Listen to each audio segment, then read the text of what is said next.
গত 25 এপ্রিল বৃহস্পতিবার ভোরের পাতা ডিজিটালে কর্তৃপক্ষের উদাসীনতায় মৃত্যুপুরীতে রূপ নিয়েছে মানিকগঞ্জ এলজিইডির সামনের সড়ক। শিরোনামে সংবাদ প্রকাশ করা হলে টনক নড়ে সংশ্লিষ্ট কর্তৃপক্ষের।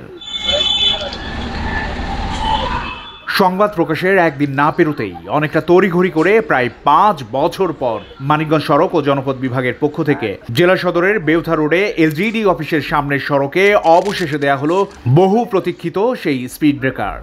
আপনাদের ভোরের পাতার সংবাদ প্রকাশের পর এখানে দুটি স্পিড ব্রেকার হয়েছে, এই জন্য আমরা এলাকাবাসীর পক্ষ থেকে আপনাদের অসংখ্য ধন্যবাদ জানাচ্ছি যে তারা অনেক চেষ্টা করছে, এলাকার সবাই অনুরোধ করছে এখানে একটা স্পিড ব্রেকারের দরকার। তো ভোরের পাতায় প্রকাশ করার পরেই এখানে স্পিড ব্রেকারটা হয়েছে, এর জন্য ভোরের পাতাকে আমাদের পক্ষ থেকে ধন্যবাদ।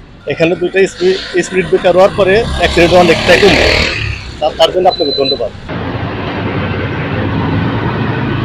এলজিইডি অফিসের অপোজিটে থাকা রমজান আলী নগর নামের মানিকগঞ্জ শহরের আবাসিক এলাকার প্রায় লক্ষাধিক বাসিন্দার স্পিড ব্রেকারের দীর্ঘদিনের দাবি ভোরের পাতা ডিজিটালের মাধ্যমে পূরণ হওয়ায় তারা ভোরের পাতা ডিজিটাল টিমকে বিশেষ ধন্যবাদ জানান।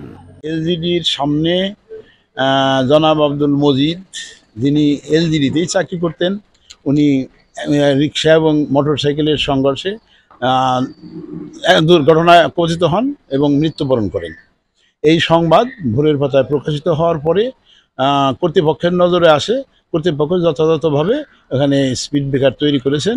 এখন এই এলাকাবাসী এখানে উপকৃত হবে, এই জন্যে ভোরের পাতাকে ধন্যবাদ। যেহেতু এখানে এই বিষয়ের পরে ভোরের পাতার রিপোর্টের পরে এখানে স্পিড ব্রেকার হয়েছে, তা আমার মনে হয় এটা আমাদের জন্য উপকার হয়েছে, আপনাদের কল্যাণে বা আপনাদের ভোরের পাতার কল্যাণে এখানে স্পিড ব্রেকারটা আসছে, এজন্য আমরা ভোরের পাতাকে ধন্যবাদ জানাই।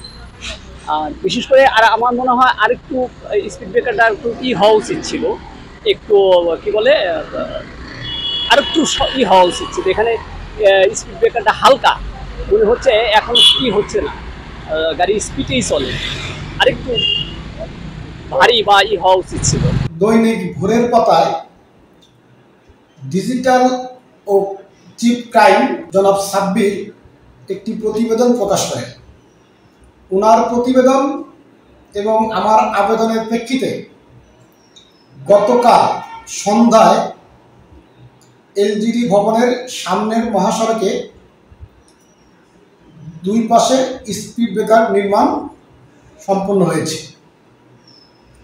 এই স্পিড ব্রেকার নির্মাণের জন্য আমি মানিকগঞ্জ জেলা প্রশাসক মহোদয়কে আন্তরিকভাবে ধন্যবাদ জানাই। সেই সঙ্গে ধন্যবাদ জানাই ভোরের পাতার ডিজিটাল এবং ক্রাইম চিফ জনাব সাব্বিরকে। এর আগে এই সড়কটিতে প্রায় প্রতিদিনই ছোট বড় সহ নানা দুর্ঘটনা ঘটেছে। সবশেষ গেল 23 এপ্রিল মঙ্গলবার সকাল 8:22 বাজার করে বাসায় ফেরার পথে এলজিইডির এক প্রকৌশলীকে বহন করা রিকশাকে পেছন থেকে সজোরে এক মোটরসাইকেল ধাক্কা দিলে ঘটনাস্থলেই মৃত্যু হয় সেই প্রকৌশলীর। ভোরের পাতা নিউজ ডেস্ক।